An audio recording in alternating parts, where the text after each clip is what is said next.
tone, warm, cinematic, emotionally driven narration. Pace, measured and deliberate for emotional scenes, sharper and faster for tension. Conflict beats. Voice style, confident. Warm storytelling narrator, like someone sharing a life-changing true story. Have you ever walked past a moment of cruelty and told yourself it wasn't your problem? Most of us have. We look away. We speed up. We tell ourselves, someone else will handle it. Someone with more time. Someone with less to lose. Claire Bennett almost did the same thing. She was late. She had emails waiting. She had a sandwich going warm in her hand and exactly 14 minutes to eat it before her next meeting. She was nobody special. A mid-level marketing coordinator. A shared apartment. A cat. A car payment. Every reason in the world to keep walking. She didn't. And what happened in the 48 hours that followed, because of one moment, one decision, one act of basic human decency, is a story I need you to hear today. If you've ever wondered whether kindness actually matters in a world that seems designed to reward the ruthless, stay with me. Like this video before we go any further. Subscribe so you don't miss what comes next. And let's begin. Claire Bennett was 32 years old, and she had been having a quietly difficult year. Not the catastrophic kind. Not the kind that earns sympathy at dinner parties. The kind that accumulates. In small increments.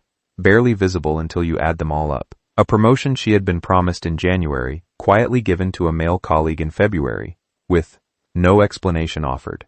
A relationship that had ended 6 months prior in a conversation so brief and bloodless that it somehow hurt more than a dramatic falling out would have. A mother 3 states away with early-stage arthritis who called every Sunday and tried not to sound worried about her daughter, and mostly succeeded. Claire was fine. She reminded herself of this often. She was fine. She worked for Meridian Group, a mid-sized marketing firm in downtown Chicago. 11th floor. Always slightly too cold in the mornings. Slightly too warm by afternoon. She was good at her job. Genuinely. Quietly good at it. In the way that people who don't advocate for themselves often are. She met her deadlines. She made her colleagues look good at presentations. She received polite emails of thanks that were never followed by anything more tangible. On the afternoon of March the 14th, Claire left her building at 12:15 for her 45-minute lunch break. She had done this same thing roughly 3 times a week for 2 years. This time was different. She heard the voice before she saw the situation. Sharp, clipped, carrying over the mall lobby noise with the particular power of someone who had decided to make a point publicly. Ma'am, I've already told you twice. This is a luxury boutique. If you're not here to make a purchase, I'm going to need you to step outside. Claire slowed, then stopped, near the entrance of Alara, a high-end designer handbag boutique near the center of the Ashford Center Mall. A young store manager stood with her arms folded across her fitted black blazer. Her expression was arranged in the particular configuration that exists specifically to demean someone without technically saying anything actionable. Confident, dismissive, enjoying herself, and in front of her stood a small elderly woman, perhaps 78 or 80 years old. Silver hair set neatly, the kind of set that speaks of habit and self-respect. A plain beige cardigan, a cream blouse, dark sensible slacks, low practical shoes. Over one arm, a worn tan leather handbag with a small chip at the clasp that spoke of years of use and quiet affection. Small pearl earrings, hands folded in front of her. She was not arguing. She was not causing a scene. She was simply standing, with the quiet stillness of someone who has learned, over a long life, to absorb indignity without displaying it. I was only waiting for my driver, she said. I wasn't intending to browse. We're not a waiting area, the manager said, louder than necessary. Heads were turning. This isn't a rest stop.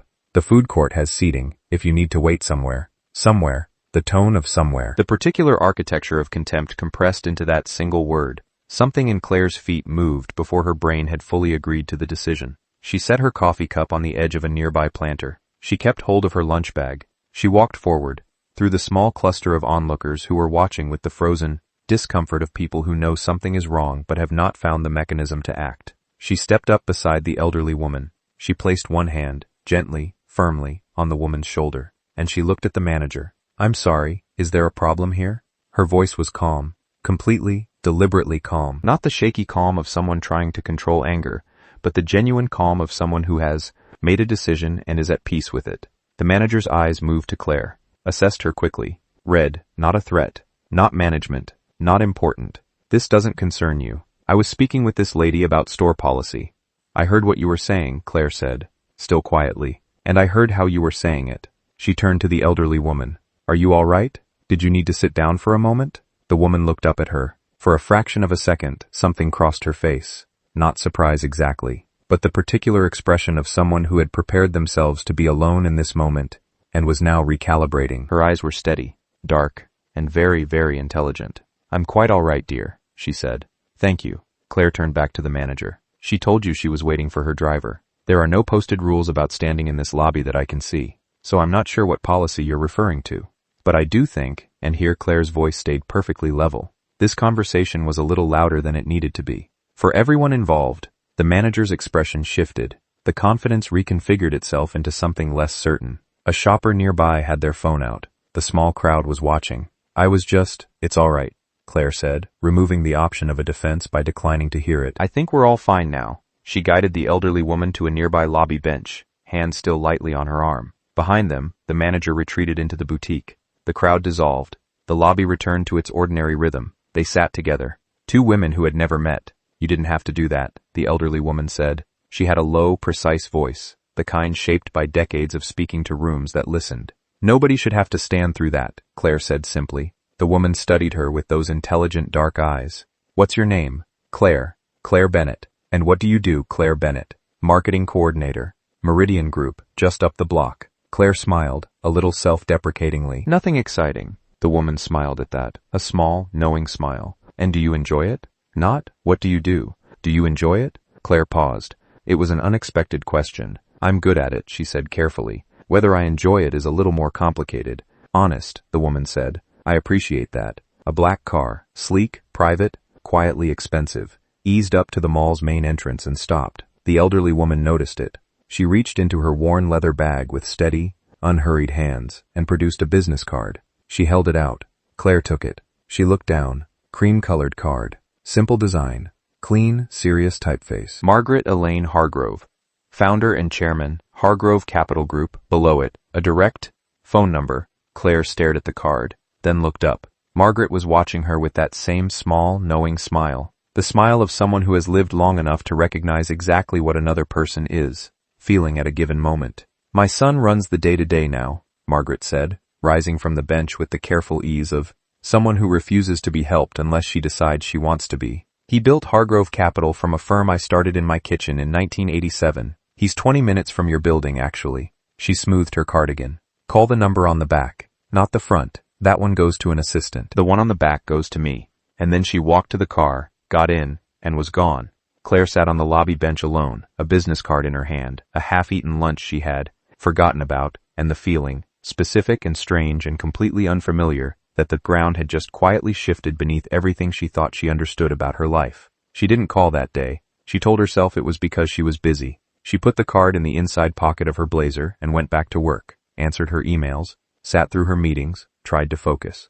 That night, she took out the card and set it on her kitchen table. She sat across from it with a cup of tea and her cat Biscuit circling her ankles. She thought about the meetings she had sat through where her ideas had been adopted without her name attached to them. She thought about the promotion. She thought about her mother's Sunday calls and the specific tone her mother used when she asked if Claire was happy. Not just fine, but happy. She picked up the card. She turned it over. She stared at the number on the back for a long time. Then she called. Margaret answered on the second ring. They spoke for 22 minutes. Margaret asked her questions, not the polite conversational kind, but the precise, purposeful questions of someone conducting an honest assessment about her work, about her approach to problems, about what she would change about her current role, about what she believed good leadership looked like. At the end of the conversation, Margaret said, "Come to our offices Thursday at 10 o'clock. Ask for Nathan. Tell him his mother sent you. Your son is Nathan Hargrove?" A brief pause. "Do you know him?" Claire almost laughed. Nathan Hargrove, CEO of Hargrove Capital Group, one of the 20 most powerful investment and consulting firms in the Midwest, with a Forbes profile she had actually read and then promptly forgotten, because people like Nathan Hargrove had existed in a category of professional life that had felt entirely unrelated to her own. "I know of him," Claire said. "Good," said Margaret. Thursday at 10. The Hargrove Capital offices occupied 4 floors of a building 11 blocks from Meridian Group. Claire had walked past it probably 200 times. She had never had any reason to go inside. She stood outside it on Thursday morning at 9:58 a.m. in her best blazer, the charcoal one, sharper than the navy, with her portfolio under her arm and the business card in her pocket. and the quiet, level-headed terror of someone who has stepped off a ledge and is trying to remember that they prepared for this fall. Nathan Hargrove's office was large but not showy, floor-to-ceiling windows, a clean desk with nothing unnecessary on it, 2 chairs arranged for conversation, not confrontation, and Nathan himself, 41 years old, tall, dark-suited, with his mother's exact dark intelligent eyes, and the particular focused stillness of a person who does not waste time or words. He stood when she entered. "Ms.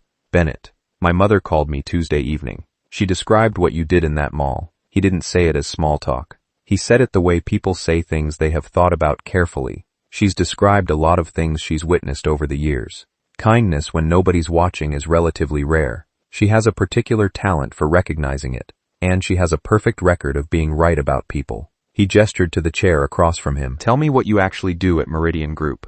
Not the job title. What you actually do." Claire sat down. She took a breath, and for the first time in a long time, she told the complete and accurate truth about her professional life. The ideas, the work, the gap between what she contributed and what she received in return, without softening any of it, without false modesty about any of it. Nathan listened. He asked precise questions. He took no notes. He missed nothing. At the end of an hour, he sat back slightly in his chair. "We have a director-level opening in our communications and brand strategy division. It's been open for 4 months. My team has interviewed 11 candidates." He paused. "I'd like you to come back Monday with a brief strategic plan, 15 minutes, no formal presentation required, for how you would approach the repositioning of a firm in transition. The parameters will be sent to you this afternoon." Claire kept her expression steady. "Monday," she said. "Monday," he confirmed. They shook hands. At the door, she paused. "How is your mother?" Nathan's expression shifted, the first shift she had seen in the entire meeting. A warmth, crossing his face so quickly it almost wasn't there. "She's fine. She sends her regards." A beat. "She also wanted me to tell you that she went back to that boutique yesterday, with her assistant, and spent $4,000 on a handbag." Claire blinked, then laughed. A real, unguarded laugh. Nathan almost smiled. "She said it was important to finish the story properly." Claire spent the weekend working on the strategic plan, not the frantic, sleepless working of desperation, but the focused, energized working of someone who has finally been given a room big enough to move in. She pulled everything she had been thinking about for 2 years.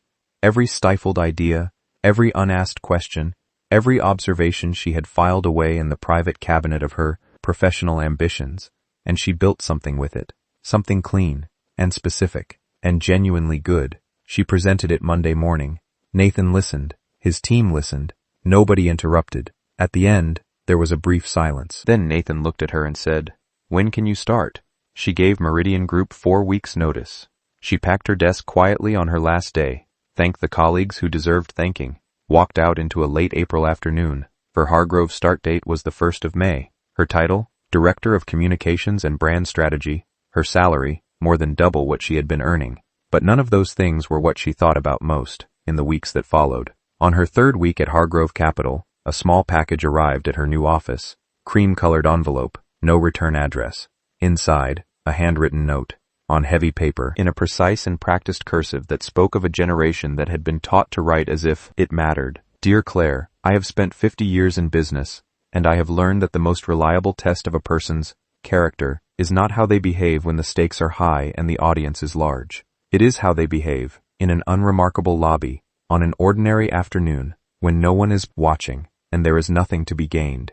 You passed a test you didn't know you were taking. Welcome to the family. M.H." Claire read the note twice. She set it on her new desk. She looked out her window at the city below, the same city it had always been. The same streets, the same buildings catching the same morning light. Everything the same, everything different. She thought about brown paper lunch bags and lukewarm coffee and 14 minutes, and the precise moment when her feet had moved before her brain agreed. She thought about a small silver-haired woman with pearl earrings and a worn leather bag and a smile that already knew something the world didn't yet. She picked up her phone. She found Margaret's number, the one on the back of the card, and sent a single message. "Thank you." 3 minutes later, her phone lit up. "Thank you, dear. Now go do something wonderful with it." Claire set her phone face down on her new desk. She opened her laptop. She started her morning. Outside, Chicago was doing what Chicago does. Loud and cold and luminous and indifferent to individual lives. The way great cities always are. But somewhere, 11 blocks away, in an upscale mall lobby, there was a bench. And on a Thursday in March, two women had sat on it together for a few minutes, between one life and another. And the smaller life became the larger one, because one person stopped walking. You know what the most beautiful part of this story is? Claire didn't step forward because she thought she would get something back. She stepped forward because she saw a small woman being made to feel small, and something in her, quiet and certain, decided that was not acceptable. That was all. The world is full of moments like that mall lobby, small injustices, minor cruelties, situations where everyone sees and nobody moves. Most of us walk past, not because we're bad people, but because we're busy and scared, and we've learned to tell ourselves it isn't our problem. But here is what I want you to carry out of this story today. The moment you choose to stop is the moment your story changes. Not always this dramatically, not always with a CEO's mother, but always, in some way that matters. Always. If this story moved you today, share it with someone who needs it. Subscribe to this channel so you never miss a story that matters. And leave a comment below. Tell me about a moment when you stopped, or a moment when someone stopped for you. I read every single one. Until next time, be somebody's reason to stop.